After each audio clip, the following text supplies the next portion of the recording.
नमस्कार। आज आम यह वीडियो माध्यम आपण मैंने जानी Roman number. Okay, Roman number को लेकिन जहाँ भी किसी कॉन्सेप्ट अच्छी से कॉन्सेप्ट को आम मैंने आज पूरा प्रॉपर डिस्कशन करवा। ओके, तो ताकू लेकिन जहाँ भी किसी क्वेश्चन हो पार सेगुड़ी को आम मैंने आज गोटे वीडियो रे डिस्कशन करवा। मु कही रखी ए वीडियो टी लंबा हम आपण मैंने पेशेंस सहित देखिए। ओके, तो आपण मैंने किपरि भाव में सिंपल नंबर माने जो जेमिति कि 1 हेगला 2 हेगला 3 हेगला 4 हेगला एई भली सब नंबर गुड को आपण मैंने किपरि भाव में I double I triple I आई भी एही भली भाव में रोमान नंबर आपण मैंने किपरि भाव में लिखि पारिबे ताकू नै कि जहाँ भी किसी कांसेप्ट अछि आम मैंने सेगुडी को पूरा पूरी फुल डिस्कशन करवा। तो मोर आशा आपण मैंने वीडियो को लाइक करदेवे, चैनल को सब्सक्राइब करेंगे और कमेंट रे जणाइबे आपण मानको वीडियो केमिति लागला। ओके, तो आम ए वीडियो माध्यम रे 1 रु 1000 पर्यंत जहाँ भी नंबर गुड़िक अच्छे से गुड़िक आम किपरि भाव में रोमान नंबर रे लिखिपर तो सही कॉन्सेप्ट को आज गोटे वीडियो रे ही आम मैंने डिस्कसन करवा, जोटा कि नंबर सिस्टम सीरीज रो लेक्चर 5 वीडियो रे आम करवा। ओके, चलतु এবং याकू नहीं जहाँ भी किसी क्वेश्चन हम सबू आपण मानकर ओ डबल एस सी ओ ट्रिपल एस सी ऑल मान ओडिशार जहाँ भी किसी एग्जाम हम से जदि नंबर सिस्टम अच्छी। ओके, से जदि नंबर सिस्टम चैप्टर टी अच्छी तो आपण मैंने रोमान नंबर को लेकिन जहाँ भी गोटे क्वेश्चन आसो तो मोर आशा आपण मैंने वीडियो को फास्ट रु लास्ट पर्यंत देखिए, बिना स्किप करके देखिए। ओके, चलते लेट करवा ना, स्टार्ट करवा। देखो मुझे आपण मानक फास्ट कही रखी आपने जितेबाला ये कनसेप्ट को रोमान नंबर कनसेप्ट को आपने पढ़ुंट तो मुझे फास्ट कहूँ कि आपने किछिटा कोड को आपने मन रखा पड़ो जमी कि 1 रहीगला जमी 1 रम मैंने आई 1 को आम लिखती कौन आई लिखती 2 को आम कौन लिखती ना हूँ डबल आई 3 को कौन लिखती ना ट्रिपल आई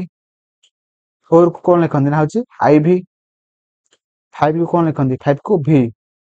6 को भी आई 7 को भी डबल आई 8 को भी ट्रिपल आई 9 को आई एक्स। ओके, 10 को एक्स बुझेगा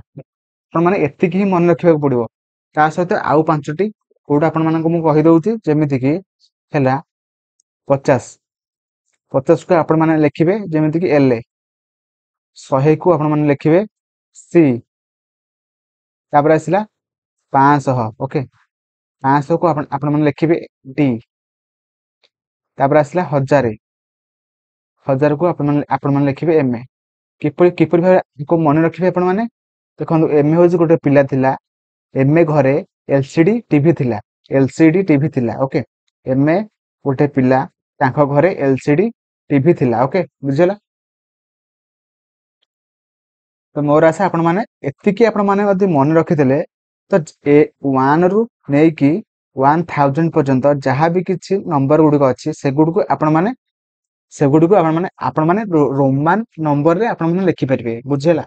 देखो जो 1 रु हेगला 9 पर्यंत जो नंबर गुड़ से गुड़ को आम कही कौन ना जो हिंदू अराबिक नंबर कही। Okay, okay, Hindu Arabic number आम कही। चलतु फास्ट आम देखा 11 ठू देखो 1 रु 10 पर्यंत मुझे पाखे लिखिदेली। एबे आम स्टार्ट करवा 11 ओके 11। ओके, देखो 11 को आम केमी लिखती ना केमी 11 केमी है 10 प्लस रे आम गोटे 1 मिसेदेले बोली कौन है ना हूँ 11 है। बुझेगा 11 है तो आम मैंने कौन करवा ना जो 10 गोटे कौन लिखते आम मैंने एक्स लिखती तो एक्स आम लिखिदेले 1 कौन लिखते ना हूँ 1 आई से एक्स आई तो 11 कोड कौन है ना एक्स आई। बुझेगा। तापर आसला 12 10 प्लस 2। ओके, तो 10 एक्स लिखिले 2 डबल आई लिखिदेले। बुझेगा। तापर आसला 13 13 कौन करवा 13 आम मैंने कौन करवा ना हूँ 10 प्लस 3 हाँ कि ना। तो 10 प्लस 3 को आम मैंने कौन लिखा ना हूँ एक्स ट्रिपल आई से भाव में 14 को 10 प्लस 4 लिखिले एक्स आई भी कारण 4 आम आई भी लिखती ना ना मुझे आपण मानक ये कहली। तापर आसला 15 15 को आम मैंने कौन लिखते ना 10 प्लस 5 10 एक्स लिखिले 5 भी लिखिले। तापर आसला 16 10 प्लस 6 6 आम कौन लिखते ना 10 एक्स लिखिले 6 भी आई लिखिले। तापर आसला 17 17 आम मैंने 10 लिखिले प्लस 7 लिखिले 10 ପାଇଁ x ଲେଖିଲେ 7 ପାଇଁ p ଡବଲ i ଲେଖିଲେ ତାପରେ ଆସିଲା 18 18 ପାଇଁ ଆମେ ଲେଖିଲେ 10 ଲେଖିଲେ ପ୍ଲସ୍ 8 ଲେଖିଲେ ତ 10 ପାଇଁ ଆମେ ମାନେ x ଲେଖିଲେ and 8 ପାଇଁ ଆମେ ମାନେ v ट्रिपल i ଲେଖିଲେ ତାପରେ ଆସିଲା 19 ତ 19 ପାଇଁ 10 ପ୍ଲସ୍ 9 10 ପାଇଁ ଆମେ ମାନେ x ଲେଖିଲେ and 9 ପାଇଁ ଆମେ ମାନେ ix ଲେଖିଲେ ତାପରେ ଆସିଲା 20 20 is equal to ଦେଖନ୍ତୁ କେତୋଟି 10 ମିଶିଲେ ଆପଣମାନଙ୍କର 20 ହବ ନା ହଉଛି ଦୁଇଟା 10 ଯେମିତିକି 10 ପ୍ଲସ୍ 10 ମିଶିଲେ ଆମେ 20 ହବ ତ ସେଥିପାଇଁ ଆମେ ଗୋଟେ 10 ପାଇଁ x ଲେଖିଲେ ଆଉ ଗୋଟେ 10 ପାଇଁ ଆମେ ମାନେ x ଲେଖିଲେ ତ 20 ର ରୋମାନ ନମ୍ବର ହେଇଗଲା ଡବଲ x ବୁଝିଲା ଦେଖନ୍ତୁ ଆପଣମାନଙ୍କର ଆଉ କୋଉଠି ପ୍ରୋବ୍ଲେମ ହବ ନାହିଁ ମୁଁ ଆପଣମାନଙ୍କୁ ଯୋଉଠି ପ୍ରୋବ୍ଲେମ ହେବାର ଚାନ୍ସ ଅଛି ଆପଣମାନଙ୍କୁ ସେଇଟା ମୁଁ ଡିସ୍କସନ କରିଦେବି ଓକେ ଚାଲନ୍ତୁ କୋଉଠି ଆପଣମାନେ ପ୍ରୋବ୍ଲେମରେ ଫସିବେ ତ ସେଇଟା ମୁଁ କହିଦଉଛି କୋଉଠି ଫସିବେ ନା ଦେଖନ୍ତୁ 39 କୁ କଣ ଲେଖିବେ ଆପଣମାନେ 39 କଣ ନା 30 ପ୍ଲସ୍ 9 ଓକେ ତ 30 ଦେଖନ୍ତୁ 30 ରେ କେତୋଟି 10 ଅଛି ତିନୋଟି 10 ଅଛି ତ ସେଥିପାଇଁ ଆମେ ମାନେ ତିନିଟା x ଲେଖିଦେଲେ ଓକେ ତ 9 ପାଇଁ ଆମେ ମାନେ କଣ ଲେଖନ୍ତି ନା ଆମେ ix ଲେଖନ୍ତି 9 ପାଇଁ ତ ସେଥିପାଇଁ ଆମେ ମାନେ 9 ପାଇଁ ix ଲେଖିଦେଲେ ତ ଟୋଟାଲ କୋଡ କେତେ ହେଲା ନା ट्रिपल x ix जोटा कि 39 ର ରୋମାନ ନମ୍ବର ଅଟେ ତାପରେ କିନ୍ତୁ ମେନ୍ ପ୍ରୋବ୍ଲେମ ହବ କୋଉଠି ନା 40 ଗତିରେ ଦେଖନ୍ତୁ 40 କେମିତି କିପରି ଭାବେ ଆପଣମାନେ ଲେଖିବେ ଦେଖନ୍ତୁ 10 ଗତିରେ ଥିଲା ବୋଲି ଆପଣମାନେ 20ଟା ଯେତେବେଳେ ଲେଖୁଥିଲେ 10 ଗତିରେ ଥିଲା ତ ସେଥିପାଇଁ ଆପଣମାନେ କଣ କଲେ ନା ଦୁଇଟା 10 ମିଶାଇ ଦେଲେ ଆପଣମାନଙ୍କର 20 ହେଇଗଲା କିନ୍ତୁ 40ଟା ଆପଣମାନେ ଚାରିଟା 10 ମିଶେଇକି ଚାରିଟା x ଲେଖିବେନି ଓକେ ଭୁଲ ହେଇଯିବ ଆପଣମାନେ କଣ କରିବେ ନା କାରଣ 50 କୁ ଆମେ କଣ ଲେଖନ୍ତି 50 କୁ ଆମେ ଲେଖନ୍ତି କଣ ନା ହଉଛି 50 କୁ ଆମେ ଲେଖନ୍ତି ଏଲେ କାରଣ 40ଟା 50 ର ପାଖରେ ଅଛି ବୋଲି ଆମେ ମାନେ କଣ କରିବା ନା 50 ରୁ 10 ଫେଡିଦବା 50 ରୁ 10 ଫେଡିବା ଓକେ ତ 50 ରୁ 10 ଫେଡିଦେଲେ କଣ ହବ ନା 40 ହେଇଯିବ ତ ଆମେ ମାନେ ଏବେ କଣ କରିବା ନା ରୋମାନ ନମ୍ବର ଗୋଟେ ରୁଲ ଅଛି ଯୋଉଟା କି ଆମେ ଯଦି ଏଇ 10 ରେ ଯୋଉଟା ଫେଡିଲେ ସେ ତାର ଯୋଉ ରୋମାନ ନମ୍ବରଟା ଆଣିକି ଫାଷ୍ଟ ଲେଖିବା ଆଣ୍ଡ ଯୋଉ ବଡ ସଂଖ୍ୟାଟା ଯୋଉ ଥିବ 50 ଯୋଉଥିରୁ ଫେଡିଥିବା ତାର ରୋମାନ ନମ୍ବରଟା ଆଣିକି ପଛପଟେ ଲେଖିବା ତ 10 ର କୋଡ କେତେ ହବ ନା ହଉଛି x ପଢିଛନ୍ତି ଫାଷ୍ଟରୁ ତ 50 ର କୋଡ କେତେ ନା ହଉଛି ଏଲ ଏଇଠି ଆପଣମାନଙ୍କୁ ମୁଁ କହିଲି ସେଥିପାଇଁ 40 ର ରୋମାନ ନମ୍ବର ହେଇଗଲା କେତେ ନା x ଏଲ ବୁଝିଲା ସେହିପରି ଭାବରେ ଯଦି ଆପଣମାନଙ୍କୁ କହିବି କି 60ଟା ଆପଣମାନଙ୍କର କେମିତି ଲେଖିବେ ନା 50 ରେ ପ୍ଲସ୍ 10 କରିଦେବେ ତ 50 ପାଇଁ ଆପଣମାନେ କଣ ଲେଖିବେ ନା ଏଲ ଲେଖିବେ 10 ପାଇଁ କଣ ଲେଖିବେ ନା ହଉଛି x ଲେଖିଲେ ତ ସେଥିପାଇଁ ଏଲ ଏକ୍ସ ହେଇଗଲା 60 ର କୋଡ ସେହିପରି ଭାବରେ ନା 80 ର କଣ କରିବେ ନା 50 ପ୍ଲସ୍ 30 ତ କଣ ହବ ନା 50 ପାଇଁ ଆପଣମାନେ ଏଲ ଲେଖିଦେଲେ and 30 ପାଇଁ ଆପଣମାନେ ଲେଖିଦେଲେ ତିନିଟା x ଯୋଉଟା କି ହେଇଗଲା 80 କିନ୍ତୁ ଆପଣମାନଙ୍କ ପ୍ରୋବ୍ଲେମ କୋଉଠି ହବ ନା ହଉଛି 90 କତିରେ ହବ 90 ରେ ଆପଣମାନେ କଣ କରିବେ ନା 90 ରେ ଆପଣମାନେ କରିବେ ଦେଖନ୍ତୁ ଯେମିତିକି 50 ର ପାଖରେ 40 ଥିଲା ବୋଲି ଆପଣମାନେ 50 ରୁ 10 ଫେଡିଦେଲେ ସେଇଭଳି ଭାବରେ 90ଟା 100 ପାଖରେ ଥିବାରୁ ଆପଣମାନେ 90 ପାଇଁ 100 ରୁ ଫେଡିଦେବେ 10 ଯୋଉଟାକି 90 ହେଇଯିବ ତ 100 ପାଇଁ ଆପଣମାନେ କଣ ଲେଖିବେ ମୁଁ କହିଥିଲି ଆପଣମାନଙ୍କୁ 100 ପାଇଁ 100 ର କୋଡ ହଉଛି କଣ ନା ସି and 500 ର କୋଡ ହଉଛି ଡି and 1000 ର କୋଡ ହଉଛି ଏମ ସେଥିପାଇଁ ଆପଣମାନେ ତ ଏଥିରୁ 100 ରୁ 10 ଫେଡିଦେଲେ ଯୋଉଟା କି 10 ହେଇଗଲା କଣ 10 ର କୋଡ ଫାଷ୍ଟ ଲେଖିବେ and 100 ର କୋଡ ଲାଷ୍ଟ ଲେଖିବେ 100 ର କୋଡ କଣ ନା ହଉଛି ସି ଯୋଉଟା କି ଫୁଲ ମାନେ 90 ର କୋଡ କେତେ ହେଇଯିବ ନା ହଉଛି x ସି ବୁଝିଲା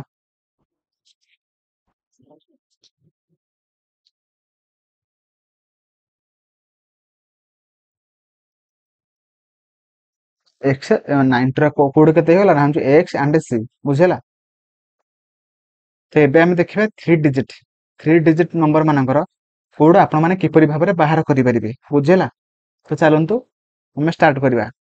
ଦେଖନ୍ତୁ ତାପରେ ଆମେ ବାହାର କରିବା କେତେ ନା ହଉଛି 123 ବୁଝିଲା 123 ର ଆପଣମାନେ କୋଡ ବାହାର କରିବେ କେମିତି ବାହାର କରିବେ ନା ହଉଛି ନେକ୍ସଟ ସ୍ଲାଇଡ କୁ ପଳେଇବା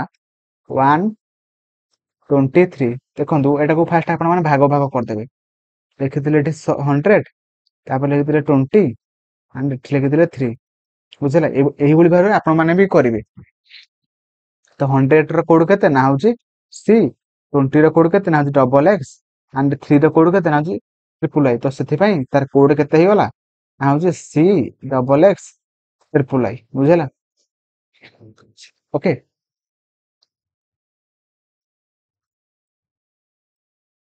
तापर आमे जिबा 149 को पाखो ओके 149 ओके एठी हम आपण माने कोन करिवे ना देखंतु 100 लिखि देले 100 50 पई आपण माने कोन करिवे ना 50 माइनस 10 करिवे आपण माने को मु कहितली तापर आपण माने 9 टा को कोन करिवे ना होची 10 माइनस 1 ओके तो 100 पई आपण माने लिखि देले केते ना होची सी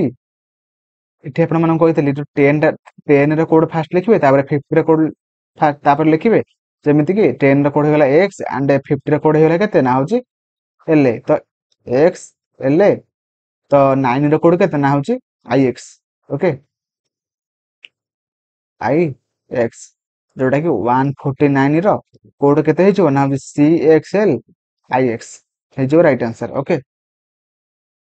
बुझेला तो एबे हमें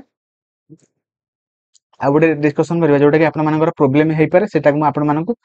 एग्जांपल नै कहि दउ जो द्वारा कि आपण मानकर कांसेप्ट पूरा पूरी क्लियर हे जबो ओके एबे हम डिस्कशन करबा 449 बुझेला 449 आपण माने केमिति करिवे एटा को बुझले केमिति करिवे ना गोटे मिनिट गोटे आ गोटे कथा आपण मानकू मु जहां भी किसी स्लाइड रे आपण मानकू मु प्रेजेंटेशन करूची तार पीडीएफ आपण मानकू कमेंट सेक्शन में लिंक रे मिल जिवो जदर कि आपण माने से लिंक को जाई कि आपण माने पीडीएफ को डाउनलोड करि परिबे बुझिला देखंतु तापर आपण देखिबा 449 449 को आपण माने किपरि भाबरे लिखि परिबे देखंतु फास्ट आपण माने 400 लिखि देले फास्ट तापर आपण माने लिखिबे 40 तापर लिखि देले 9 ओके तो 400 को आपण माने केमिति लिखिबे 500 रु फेडिबे बुझिला कारण 400 टा 500 रो पाखरे अछि सेति पई आपण माने 400 रु 100 फेडी देले आपण मानकर सॉरी 500 रु 100 फेडी देले आपण मानकर 400 हे जबो बुझिला सेहि परि भाबरे 40 टा का पाखरे अछि का पाखरे अछि 10 रो पाखरे अछि ना 50 रो पाखरे अछि 50 रो पाखरे अछि तो सेति पई आपण माने 50 रु 10 फेडी देबे जदरे कि 40 आपण माने पाइ जिवे बुझिला तापर आपण माने 9 केमिति पाइबे ना होजे 10 रु 1 फेडी देबे जदरे कि आपण माने 9 पाइ परिबे ओके तापर एबे हम आपण माने कोड को पुट करिवे देखंतु फास्ट करथिल जेटा सान संख्यार कोड फास्ट लिखिबे तापर बड़ संख्यार कोड तापर लिखिबे तो सेति पई 10 रो सॉरी 100 रो कोड केते हबो ना होची केते ना सी ओके देखंतु म आउथे लिखि दउ जेठी एल पई केते लिखितले ना 50 सी पई 100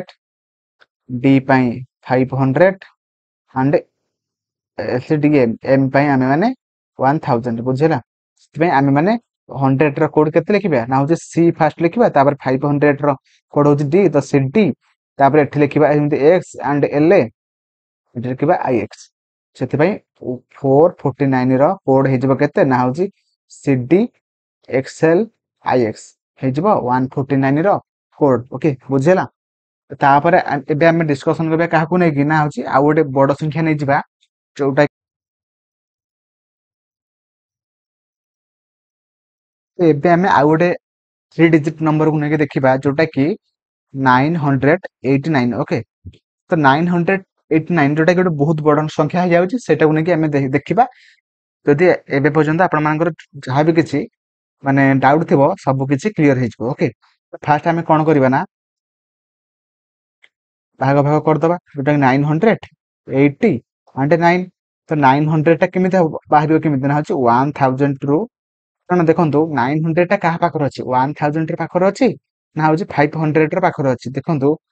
1000 टा सॉरी 900 टा 1000 रे पाखर अछि बोली आमे माने 1000 रु फेडी दबा ओके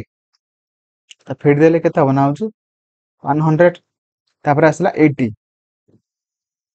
80 पई आपण मानक मु कहि सारछि 2 डिजिट माने नंबर रो बाहर करबा समय रे मु आपण मानक कहि सारछि तो आपण माने किपरि बाहर करबि ना होची 50 रु सॉरी 50 सहित 30 को मिसेबे जादर कि आपण मानकर 80 हेई परिबो ओके तापर आपण माने 9 रो जोटा कि माने कोन करबे ना होची 10 रु 1 फिट देबे जोटा कि 9 बाहर परिबो ओके तो एबे आपण माने कोन करिवे ना मु जेतबे कहितले आपण मानकू जेतबे माने सब्ट्रैक्ट होउतबो बा फेडाना होउतबो आपण माने पछर जो नंबर ता तार डिजिट को ତାହାର ମାନେ ରୋମାନ ନମ୍ବର କୁ ଆପଣ ମାନେ ଫାଷ୍ଟ ଲେଖିବେ ଆଣ୍ଡ ଫାଷ୍ଟ ଯୋଉ ନମ୍ବରଟା ଥିବ ତାର ରୋମାନ ନମ୍ବରଟାକୁ ଲାଷ୍ଟରେ ଲେଖିବେ, କିନ୍ତୁ ପ୍ଲସ୍ ହେଲା ବେଳେ ଆପଣ ମାନେ ଲେଖିବେ ନାହିଁ। ବୁଝିହେଲା? ତ 100 ର ରୋମାନ ନମ୍ବର କେତେ ହବ ନା ହଉଛି ସି, ଆଣ୍ଡ 1000 ର ରୋମାନ ନମ୍ବର କେତେ ହବ ନା ହଉଛି ଏମ। ବୁଝିଲା? ଏବଂ ତାପରେ ଆସିଲା, ଦେଖନ୍ତୁ ନେଗେଟିଭ ବେଳେ ଆପଣ ମାନେ ଉଲ୍ଟେଇକି ଲେଖିବେ, କିନ୍ତୁ ଯେତେବେଳେ ମାନେ ଆଡ ହଉଥିବ ସେତେବେଳେ ଆପଣ ମାନେ ସିଧା ସିଧା ଲେଖିବେ। ଓକେ, ତ 50 ର ରୋମାନ ନମ୍ବର କେତେ ହବ ନା ହଉଛି ଏଲ ହବ, ଆଣ୍ଡ 30 ର ରୋମାନ ନମ୍ବର କେତେ ହବ ନା ହଉଛି ଟ୍ରିପୁଲ ଏକ୍ସ ହବ। ବୁଝିଲା? ତାପରେ ଆସିଲା ମାନେ 10 - 1, ତ I and X, I and X, ତ ମିଶେଇ ଦେଲେ ଆପଣ ମାନଙ୍କର କେତେ କୋଡ ହବ ନା ହଉଛି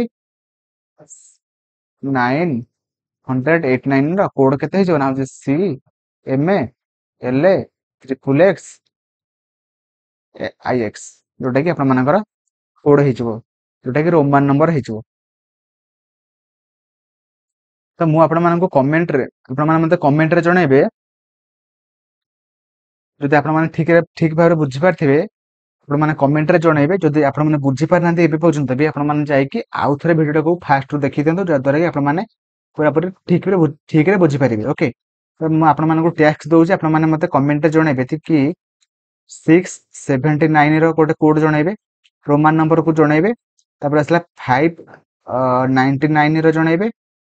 ଆଉ ହେଲା 789 ଜଣେଇବେ, ଆଣ୍ଡ 446 ର ଜଣେଇବେ। ଓକେ, ଏଇ ଚାରିଟାଙ୍କ ଜଣେଇବେ ମତେ ଆପଣ ମାନେ କମେଣ୍ଟ ସେକ୍ସନରେ। ମୋର ଆଶା ଆପଣ ମାନେ ଠିକ ଭାବେ ବୁଝିପାରିଥିବେ ଏବଂ ଆପଣ ମାନଙ୍କର କମେଣ୍ଟର ଅପେକ୍ଷାରେ ମୁଁ ରହିଲି। ଓକେ, ଥ୍ୟାଙ୍କ ୟୁ, ଜୟ ଜଗନ୍ନାଥ।